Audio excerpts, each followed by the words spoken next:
व्यावहारिक गीता भाग 8।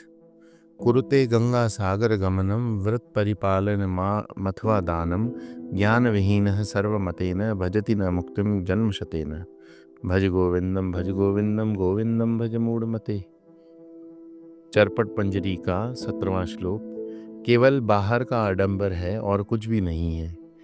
ईश्वर को ढूंढने का एक सरल उपाय ये, जब हम अपने इंद्रिय और मन वृत्तियों के गुलाम होते हैं तब हम जीव हैं।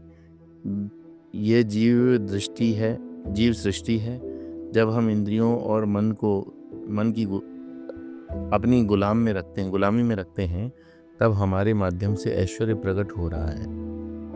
यह ईश्वर की सृष्टि है। एक बार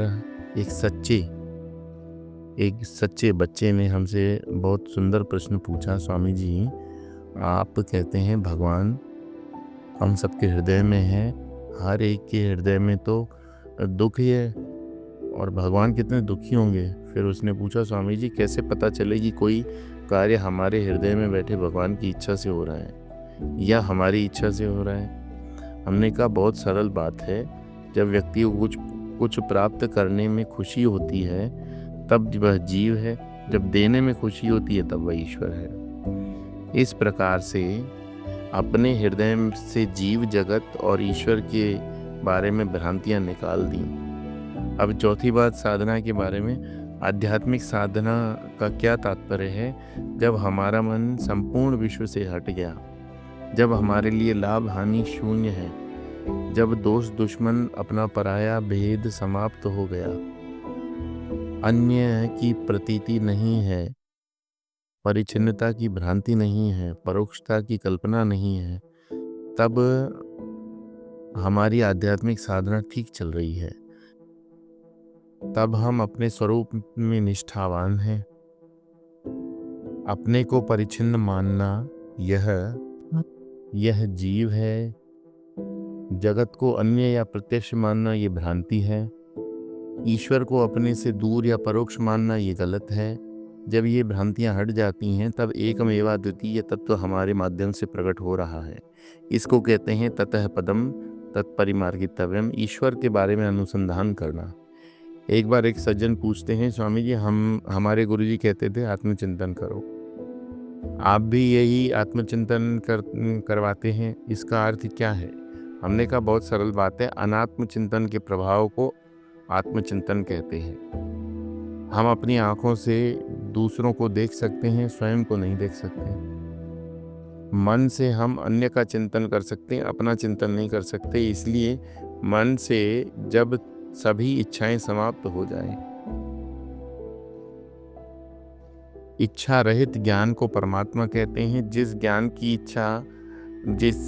में इच्छा है वो जीव है, जिस ज्ञान में इच्छा का अभाव वो परमात्मा। जब ये सब बातें धीरे धीरे समझ में आने लगती हैं तब साधना करनी नहीं पड़ती, तब साधना होती है। यस्मिन् गता न निवर्तन्ति भूयः। 6वें अध्याय में भगवान योग की बात बताते हैं और वहाँ भगवान बताते हैं जैसे योग भ्रष्ट होता है वैसे ज्ञान भ्रष्ट नहीं होता। योग का अभ्यास करना पड़ता है, ज्ञान का अभ्यास करना नहीं पड़ता। कारण क्या है? ज्ञान एक है, जहाँ अनेकता होगी वहाँ परिच्छिन्नता होगी, उसमें विकृति की संभावना होगी, तब अभ्यास करना पड़ता है।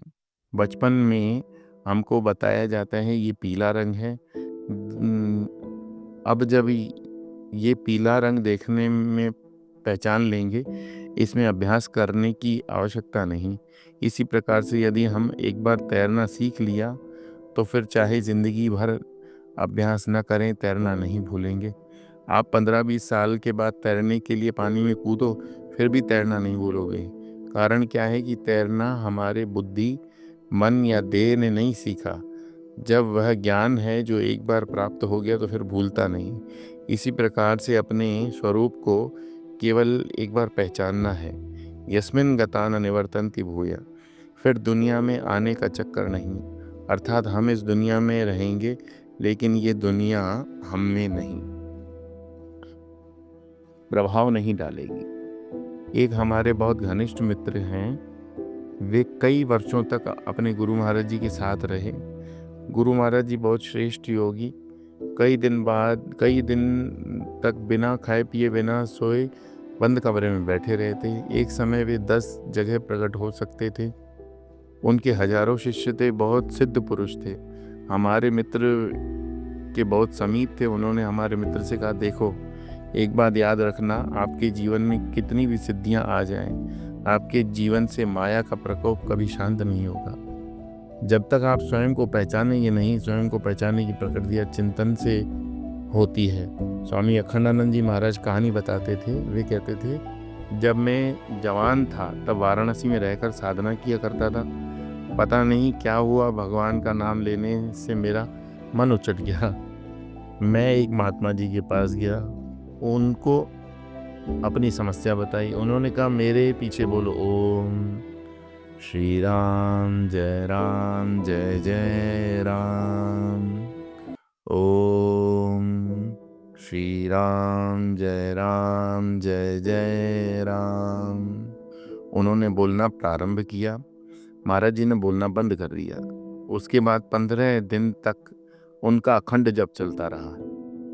जब उनके मन में संकल्प आया, अरे मैं भगवान का नाम अखंड ले सकता हूँ, जैसे ही ये सर्व संकल्प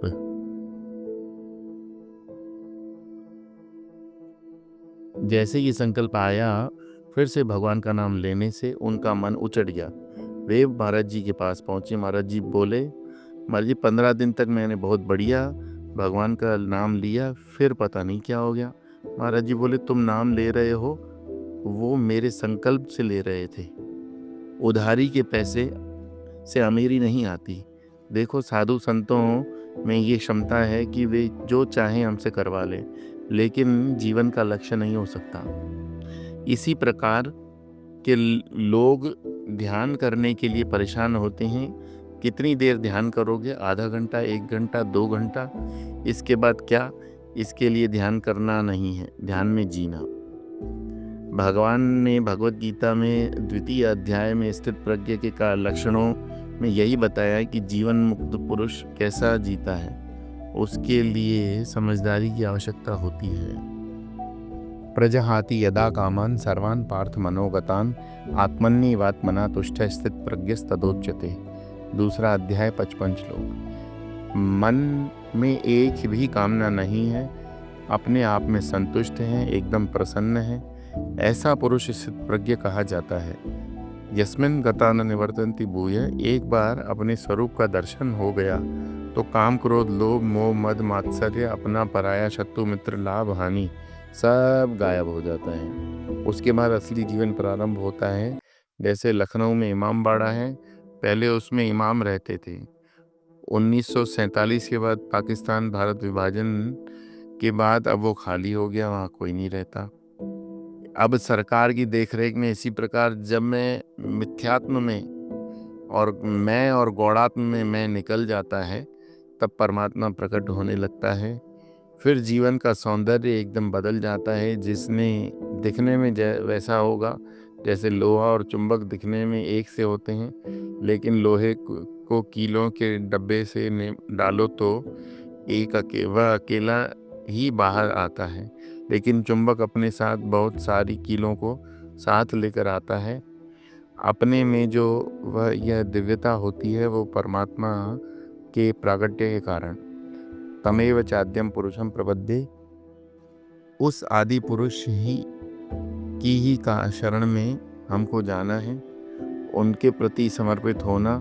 बाकी जगह सब ठीक है, न किसी का विरोध करना, न किसी का समर्थन करना। ये बहुत बड़ी साधना है। एक बार की बात है, किसी के घर में खाना खाने गए, उनके मित्र डेनमार्क से आए हुए हमसे कहा, स्वामी जी ये आपने भगवत गीता के बारे में कुछ जानना चाहते हैं। हमने गीता झाड़ना शुरू कर दिया। हर 1-2 वाक्य के बाद वे कहते थे, हमारे बाइबल में भी यही कहा है।